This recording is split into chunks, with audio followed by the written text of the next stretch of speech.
Let me just start this lecture by saying that Althusser starts his paper entitled Lenin and Philosophy. Quote, "A scientist is justified in presenting a communication before a scientific society. A communication and discussion are only possible if they are scientific.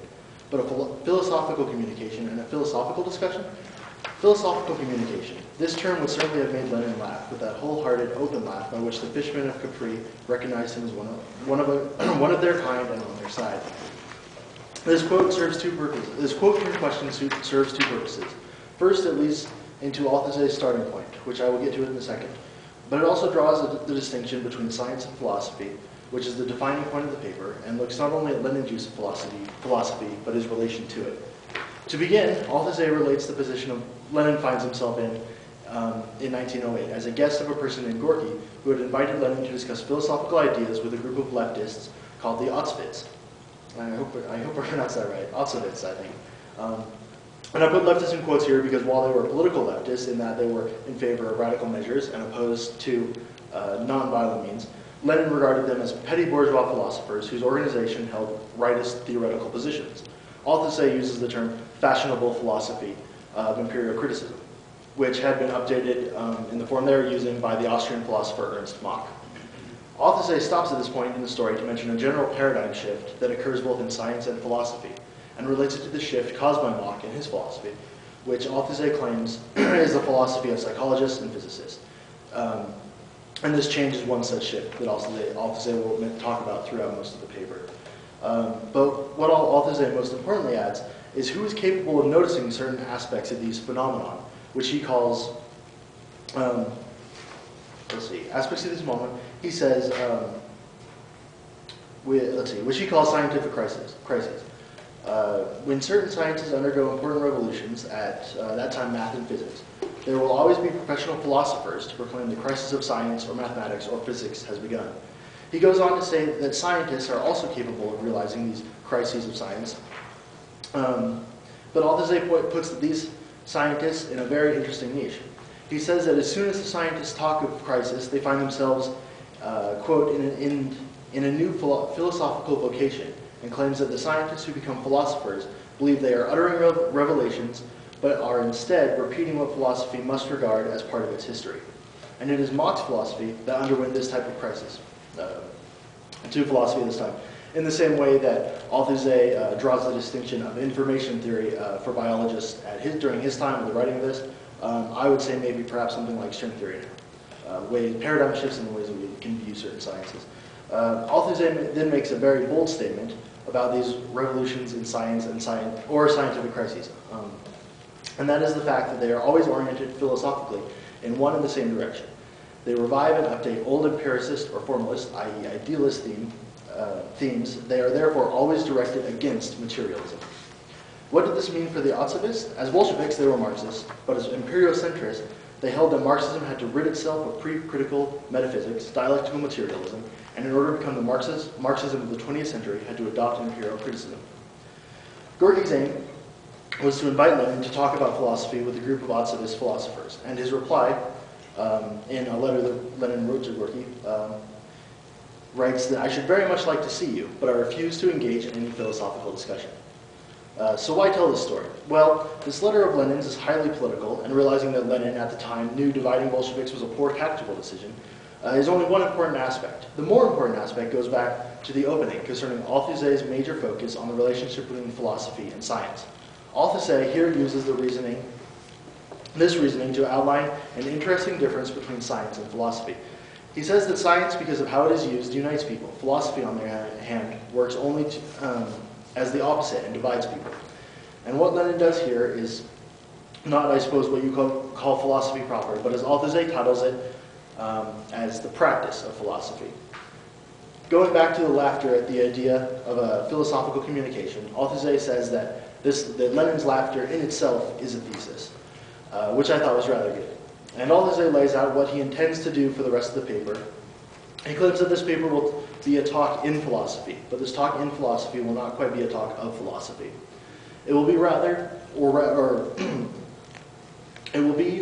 try to be, a talk on philosophy, which means that by inviting me to present,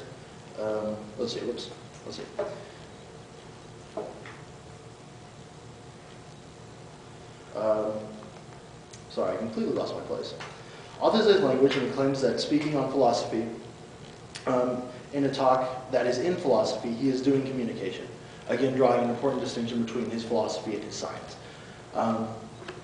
He goes on to say that if his title is correct, or if this title can be correct, he will have succeeded in his communicative task if he can present elements toward the idea of a theory of philosophy, theory being something uncertain anticipates of science. He ends his first section by saying, quote, "That is how I ask you to understand my title, Lenin and philosophy. Not Lenin's philosophy, but Lenin on philosophy. In fact, I believe that we owe to Lenin something which is perhaps not completely unprecedented, but certainly invaluable to the beginnings of the ability to talk of a kind of discourse which anticipates what will one day perhaps be a non-philosophical theory of philosophy." Unquote. That wraps up section 1 and provides an outline for the project that Althusser is working on within the article. For the remaining 24 pages of the article, I do not feel enough to accurately cover many of the points. I do not feel confident enough to accurately cover many of the points. Instead, with the basis understanding towards the project, I'd like to outline several bullet points that I think will perhaps entice curiosity in looking more into the article or into thinking about this project in a new light. First, going into section 2, it is interesting in which way Lenin looks at philosophy, and for me it is beneficial to view it as in a new context.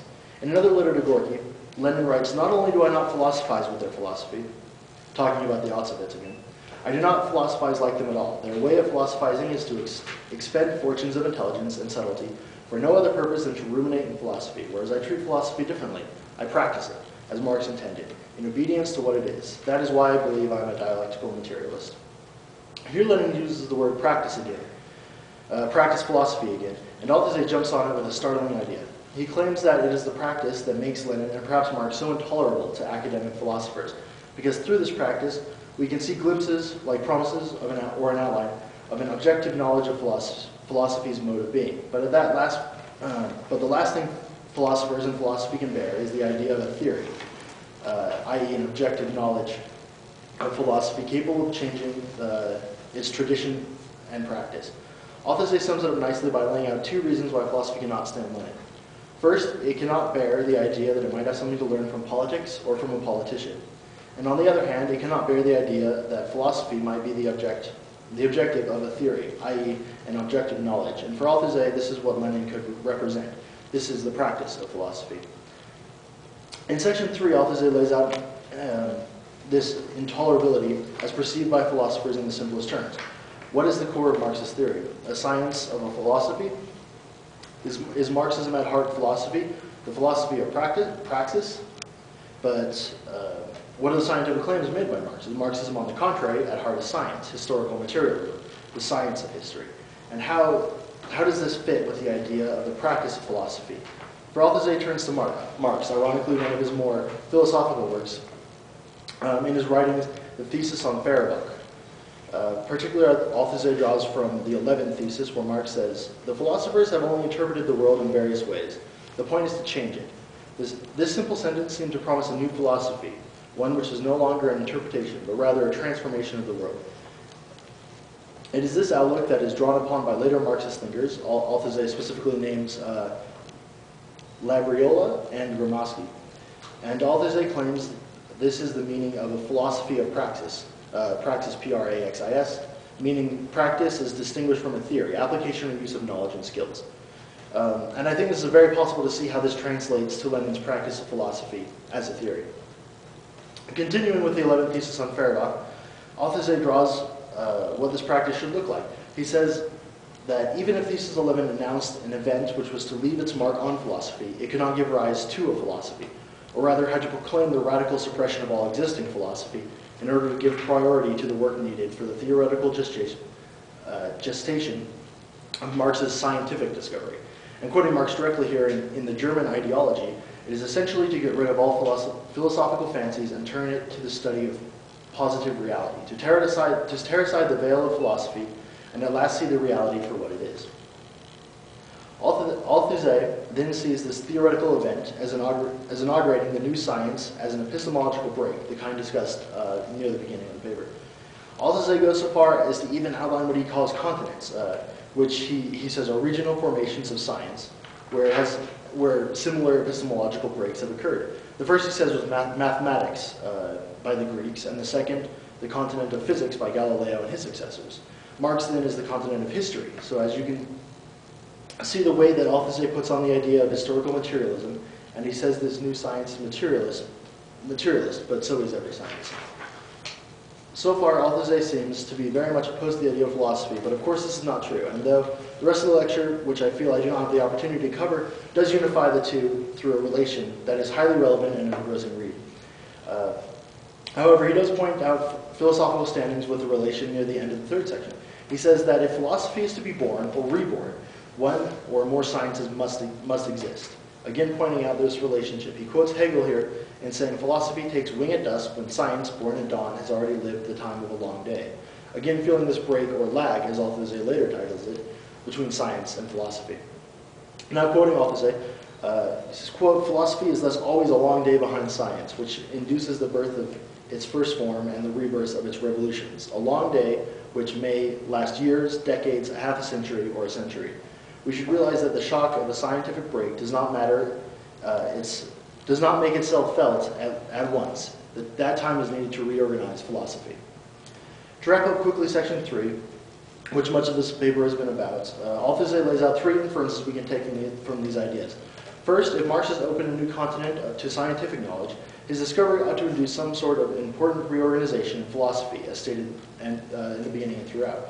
Second, philosophy only exists by virtue of the distance it lags behind the science. Marxist philosophy should therefore lag behind the Marxist science of history. This does indeed seem to be the case, as Althusser says we are currently in long periods of dreadlock, periods which we and many others are still marking time. Third, there is a chance that we will find more advanced theoretical elements for the elaboration of Marxist philosophy than we might have expected, in that the lag of Marxist science giving the distance of the current gap. Althusser does quickly comment, I think rather interestingly, on the attempt of forcing of the creation of a Marxist philosophy that follows from this science. He looks at past Marxist worker movements and gives them a very critical name. He calls them theoretical deviations, which have led to great historical defeats for the proletariat. That of the Second Internationale, to mention only one. These deviations are called economism, evolutionism, voluntarism, humanism, empiricism, and dogmatism. Here I'm going to inject some of my own thoughts real quick. It seems to me that Althusser is waiting not for the end of the lag, but in fact some sort of proto-Badouian event. And reading this has certainly struck me in a very odd way, having some knowledge of Badiou, which of course is not surprising given their relationship as student and teacher. The last lines of section 3 I find rather amusing, as Althusser says, in an attempt to refer back to Lenin and his relationship to all this.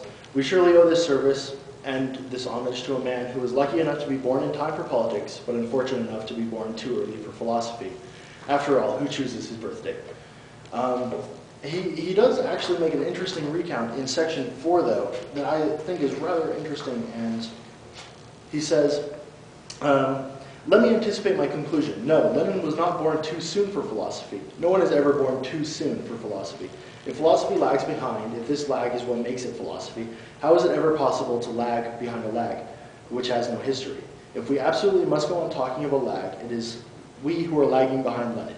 Our lag is simply another name for a mistake, for we are philosophically mistaken about the relations between Lenin and philosophy. The relations between Lenin and philosophy are certainly expressed in philosophy, inside the game which constitutes philosophy, as philosophy. But these relations are not philosophical because this game is not philosophical. And that's basically, I got through the first part of it, and it goes on to a lot more that I felt like I just didn't have time to cover, so I'd like to actually go in and do another lecture on the rest of it. That would be great. But as for now, that is my lecture. It didn't cover Lenin as much as the ideas of philosophy around Lenin, but hopefully entertaining nonetheless. All right.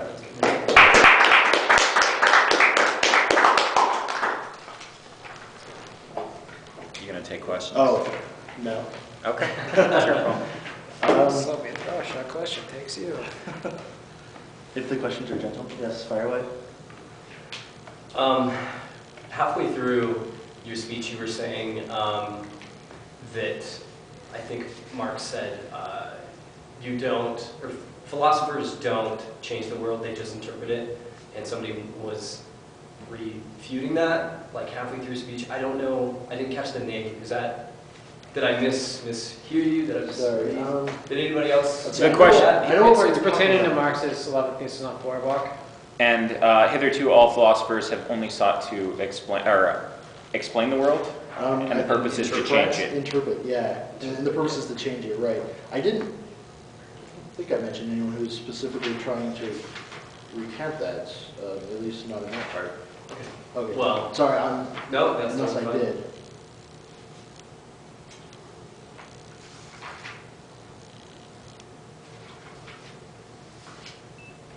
Oh, Max. Yeah. Can I ask the context of the whole thing? Is just Althusser? Is this just him writing? Is this him having a dialogue with somebody? This is just Lenin and philosophy is one lecture that's in here. There's a few others. This one is a paper that he just gave to a conference of leftists. I'm not actually sure who it was, but yeah, Okay. it was a paper given to a group of leftists. That answers my question. Yeah, I mean, it might be helpful to sort of situate Althusser historically. He's in the 19th century. Wait, 19th, 20th? Sorry. Yes, the 20th century, the 1900s. Basically, you have a whole lot of Frankfurt School going on and a lot of just, oh yeah, we should really focus on how people are consuming products, how culture is being generated, and getting away from the orthodox Marxist-Leninism because that just leads to Soviet tyranny, et cetera, et cetera. Yeah. And Althusser's like, no, actually we should just do that. And mostly just sort of tries to keep Leninism alive through that time period. Was he associated with the Frankfurt School at all, aside from just Loosely. saying, you guys suck? Here's the thing, in 60s continental Marxism, everyone's associated with the Frankfurt School. Yeah. Okay. But that doesn't mean they don't take critical positions towards it. Okay. Such is the position of Althusser. Does Althusser go into how these deviations arise, or what the structure or context of these deviationists are? He's talking about theoretical, in that it's people who are, from how he's saying it, people who are trying to force a philosophy rather than letting the philosophy catch up with the science, or the lag to end, essentially. And I think that if you looked at, I think that's kind of all he says about it. It's people trying to force the philosophy in not the right conditions, perhaps. How does one go about forcing a philosophy in not the right conditions? Does he mention anything about that? I have it marked in here somewhere. I have that section marked in here. I would have to find it.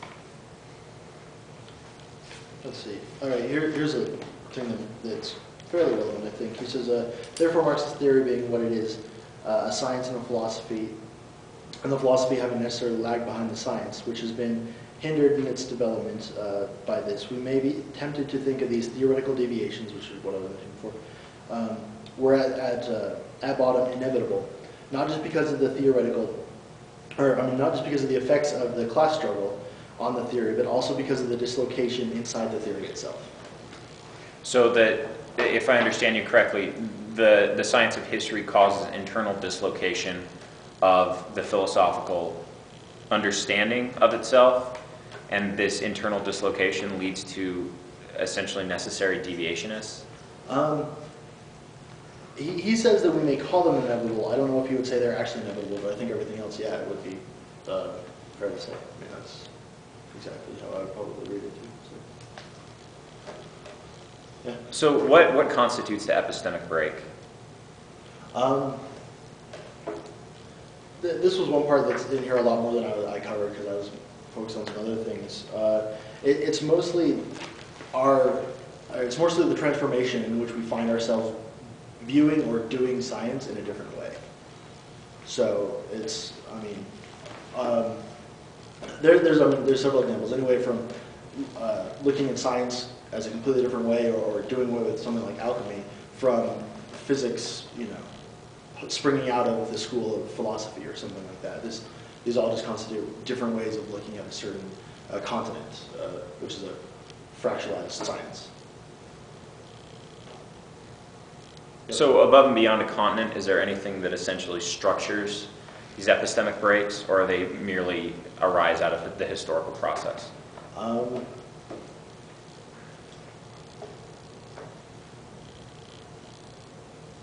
can't think of anywhere in particular that I would be able to answer that specifically. I would say probably, for what he's writing, probably they just arise out of the conditions that are met. But I suppose if you're looking at maybe Badiou, he would say they arise out of events. So. You mentioned that Lenin sort of got invited to talk to these critical empiricists who are mostly just sort of idealists in their own right. Did Althusser discuss their project for revolution out of imperial criticism? He did a little bit, and it was mostly about trying to structure, just trying to change internally the way that the Bolsheviks looked at philosophy and things like that. Trying to add things like imperial criticism and trying to do away with things like materialism. He said some other things too. I mean, they went in trying to install religious organizations throughout the party to a point where a lot of them were called God makers by some people. So just things like that, just trying to change the party internally. I think he didn't go into tons about that yet. Just historically speaking, if you're interested, Lenin writes this book called Criticism. I think it's called Marxism or Dialectical Materialism and Imperio-Criticism. Yeah. Critics. Yeah, I think he draws a lot from that book in here. Do you have the exact name? Let's see, Materialism and Imperial Criticism? Yeah, that would be the one. Yep. And basically in it, what he does is he goes through the various forms of imperio-criticism, which are it's a sort of philosophical tradition, very similar, if those are familiar, with logical positivism.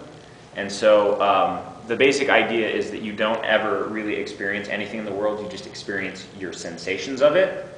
And what Lenin points out is, in that case, there is no actual real world. It's all just in your head, right, and just pure sensation. And so instead of, they view it as being a materialist project, right, because they only scientifically say what you actually sense. What Lenin points out is that this scientific theory abolishes the entire world and reduces everything down to just brute sensation, in the mind. Which scientific theory is it? Just scientific theory in general? No, it's a specific form of, it literally arose out of logical positivism. Are you at all familiar with that? Well, Epistemological, like the study of how we know things. Okay. Right, going back to at least as far as Descartes, as far as Plato. yeah, and the main positivists were, I forget his first name. I think it's Emile Comte, not to be mistaken with Immanuel Kant. And then one of the big people who influenced these Russians were Macht. And Macht's position, again, was that you can only scientifically say about what you experience, and the only thing you can experience is sensation. So the only thing you can talk about is sensation. But again, Lenin takes it to task saying, no, if you say the only thing you can talk about is sensation, then everything is just in your head and there's no actual world. That's saying the same thing that the real world doesn't exist, only that your perception. The same seems to be. It doesn't exclude the existence of the real world. It only says that what you know is only your perception. Well, here's where it goes further, right? They would also attack anyone who said that real objects exist, because what they would say is that's unscientific because you have no evidence that those objects exist. But that doesn't mean they couldn't exist. Yeah, but then in that case, you still shouldn't believe in them. You're not dealing with objective truth and reality. Yeah. As to where somebody like Kant comes along and sort of blends the rationalists with the empiricist and says, yeah, there's things in the world like chairs, but we only know that they exist insofar as they appear to us. Right, But we can't talk about the thing in itself, like what is the essence of a chair? right. And this is where Marx, for example, has a really big disagreement with Immanuel Kant, right? Because Immanuel Kant is an idealist, one of the first idealists, who says, you know, everything just appears in our head, everything is just structured in our head, we only know things from how we see them, right, phenomenologically, not the actual thing in itself. And what Marx says is, no, actually there's a real world, there's a material world, it's the material world that comes first, and our knowledge and consciousness arises out of that. And so, if you're friendly, if you want to be sympathetic to the empiriocriticists, or you want to be sympathetic to the analytic Marxists, which come about in the 60s and 70s, then what you say is, oh, well, what they're trying to do is apply the best they understand about science to materialism. But those who reject it, like myself, like Lenin, like Althusser, say, no, as a matter of fact, what you do is you reduce it to empty philosophizing, essentially about nothing. And Max, if you want. No, I'm not. You guys have any other questions for Max? Let's give him a hand and move on.